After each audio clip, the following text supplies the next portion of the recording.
When I was going into ninth grade, I moved to a new town. And if I'm being a little bit more specific, I moved from a major city to a small town far away from where I came from. And if I'm being way more specific, I moved from another country to this one. And to be more specific, I moved from Venezuela and I did not speak the language at all. It was not cool, to say the least. And it's not only that I felt out of place, I felt invisible. Not cool, not great. Well, I was in ninth grade and I was the new kid in a small town where everybody was born and raised together. I was not in a good place emotionally. It took me a full year to finally find a group of friends. But before I found new friends, for several months, I felt uncomfortable everywhere I went. I would walk the halls and everyone would look at me because I was a new kid, but nobody knew me. I wasn't the one who was good at sports or the one who had that great friend or who loved to play music. I was simply the new kid who talked a bit funny. Everyone else was observing and deciding if they would allow me in or not. I felt like a zoo animal or like a fish in a fishbowl.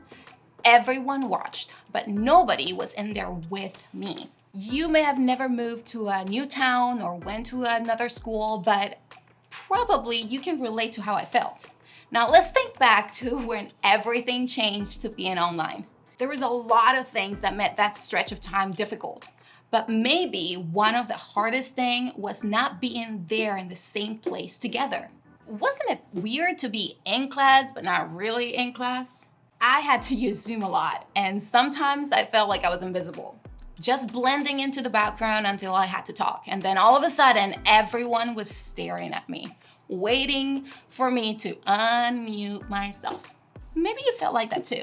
It was this weird feeling of being unnoticed, just like when I moved to my new school. After a few weeks on Zoom, I think everyone got a little bit more comfortable. I began to see people turn off their mics or their video. Then I realized I could turn off mine too. It felt like freedom. Freedom to go to the bathroom, to get some more coffee, or just zone out. Don't tell anybody. But then I wonder, if I turn my mic and video and no one noticed, does it even matter I'm on this call? I think we've all wondered that before. Does anyone care what I think? Does anyone notice what I have to say? Does it even matter if I'm here? Do I even matter? Sometimes you feel like you're on the inside of one of those fishbowls, you know? You're what everybody is watching. And sometimes you feel like everybody else is on the other side. They think that you're there, but you feel like you're on the outside looking in at other people's life. Sure, there are times when we feel like the center of the universe, or we feel like we should be the center of the universe. The world should revolve around us. Like, we need a ride to the practice, right? Then everyone should stop what they're doing and then make it happen. Or if we're gluten-free, then the birthday cake at our friend's party should be gluten-free, right? If we don't like a movie, then it should not be there on an option to watch tonight. If we're honest, it's easy to feel like we're the center. But then, there are times when it feels like nobody notices us at all. Maybe you look around at your friend's party, you know, the one that your friend said you had to be there, but they haven't even said a word to you. So that means you're at this party that you just had to be at, but it feels like no one would notice if you just disappeared.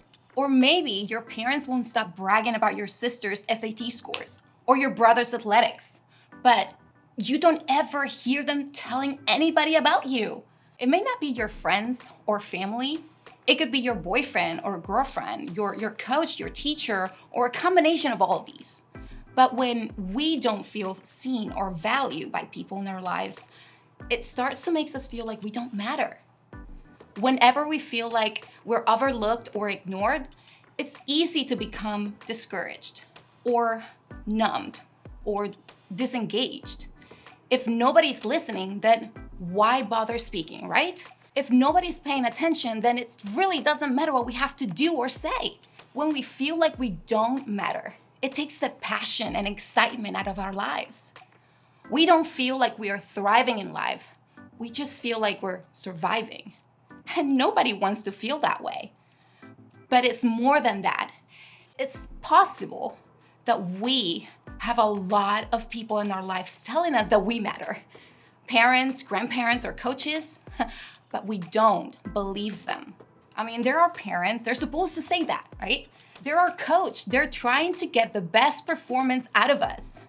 So whether we hear this message a lot or whether we never hear this message at all, believing we matter is a lot harder than it looks.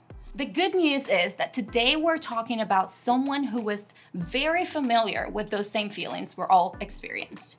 In this series, Afterlife, we are talking about Easter and everything that comes with this season. What many people would consider the biggest day ever for followers of Jesus, because it's the day we celebrate Jesus' resurrection. When he came back from the dead, he showed the world that he conquered death and that he is bigger and better than we could possibly imagine. More specifically, we're talking about people who encountered Jesus after his resurrection and the different life after they saw him. Their afterlife changed so much while they were still on earth. So today we're going to talk about a woman named Mary and her experience with Jesus before and after the resurrection. Now, before we do that, let's start with a little bit of context. The Bible is a collection of books. Those books are divided into two parts, the Old Testament and the New Testament. The Old Testament is a collection of books before Jesus walked on earth. Then Jesus was born, and the rest is the New Testament. The first 4 books of the New Testament are accounts of Jesus' life by 4 different people. In the church world, we call them the Gospels. Those Gospels talked about a handful of different women named Mary. Whoa, that had to have been a trendy name back then. There was Mary, who was the mother of Jesus. Then when Jesus was dying on the cross, there were 2 other Marys that were mentioned as well. One of them was named Mary Magdalene. Now, the truth is that there's a lot we don't know about Mary Magdalene. But one thing we know for sure is that she was a committed follower of Jesus. In fact, her name is mentioned more than any other woman who wasn't in Jesus' family. The gospel mentioned her 12 times. Luke tells us that she traveled with Jesus and helped support his mission financially.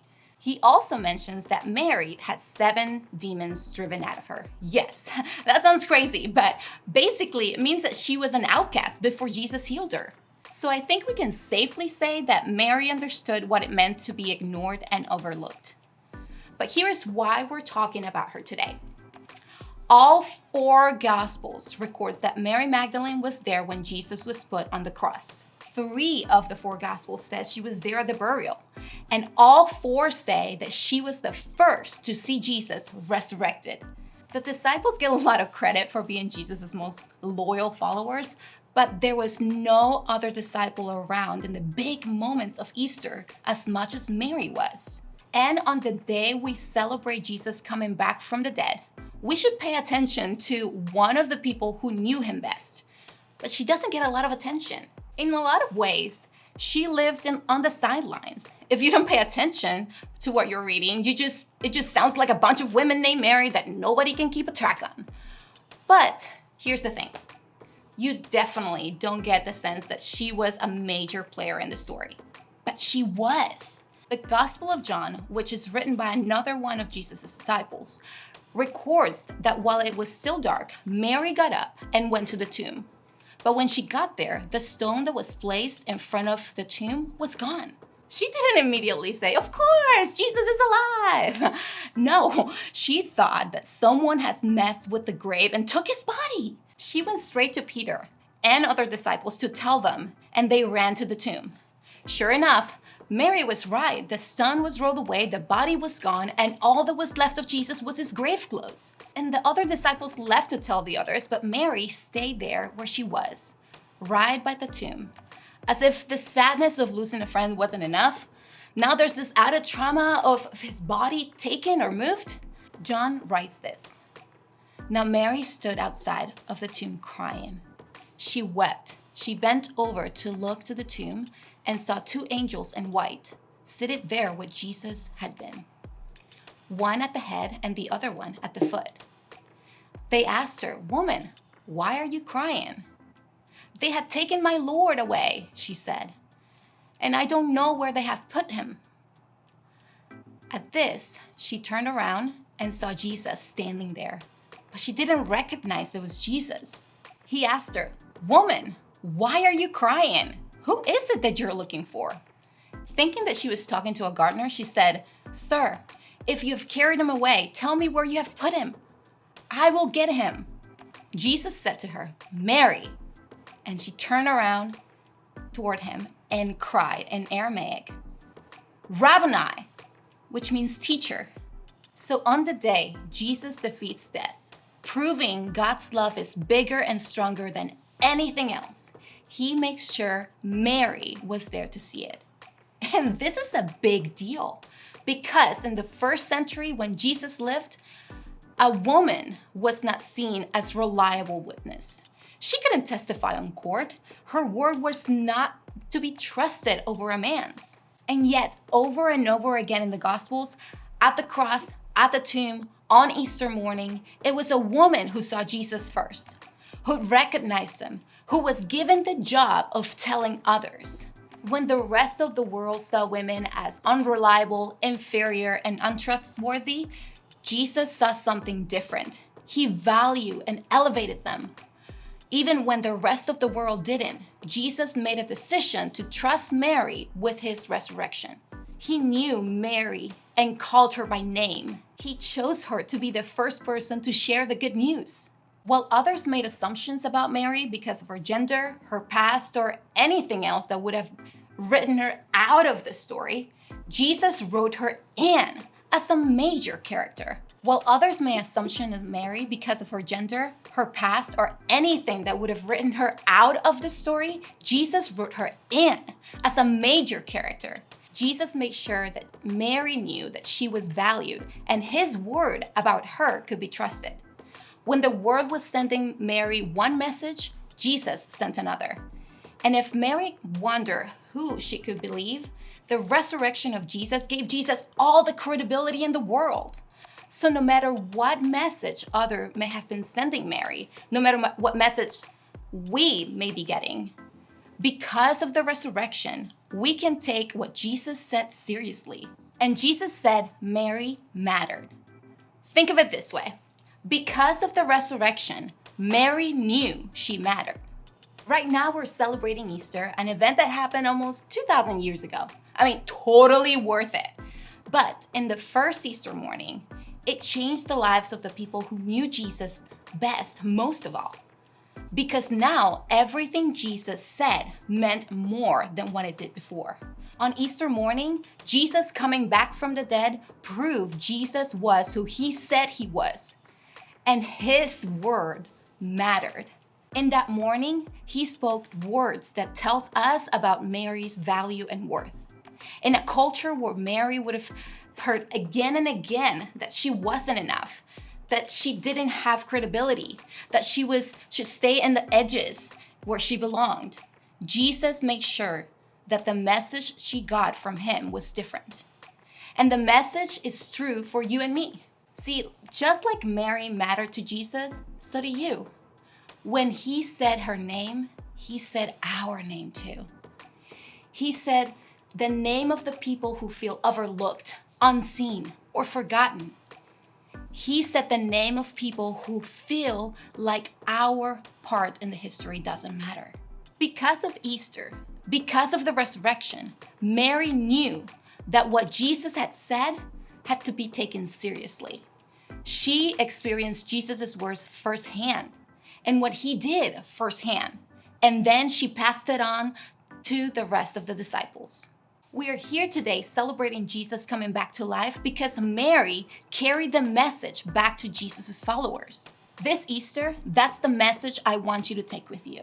You are seen, known, loved, and important. Jesus said so. And if you wonder if you can take Jesus seriously, Easter Sunday is a reminder that we can. Jesus defeated death. We can trust what he says. And Jesus says Mary mattered. You matter. The person next to you matters. When we live a life like that's true, our lives look different.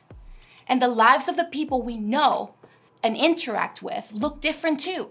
I want you to think about how you treat yourself and others. Ask yourself some questions. Do you believe that you matter? Do you treat yourself like you matter? Do you allow other people to treat you as if you don't matter? Do you treat others as if they matter? Are they people you treat like they matter more? Are there people you treat like they don't matter at all? What would it look like to start treating yourself and others like Jesus did? Like they mattered, starting today. What would change in your life if you really believe that you matter to God? And that because of that, the people around you matter as well. Would you become more confident? Would you be more patient in your relationships? Would you care less about what people say about you? This week, when you talk to your small group, I want you to think about what could change in your life if you really believe that you matter to God. Because of the resurrection, Mary knew that she mattered, and her life after that, or her afterlife, looked different. But make sure you get this. Because of the resurrection, you can know you matter too.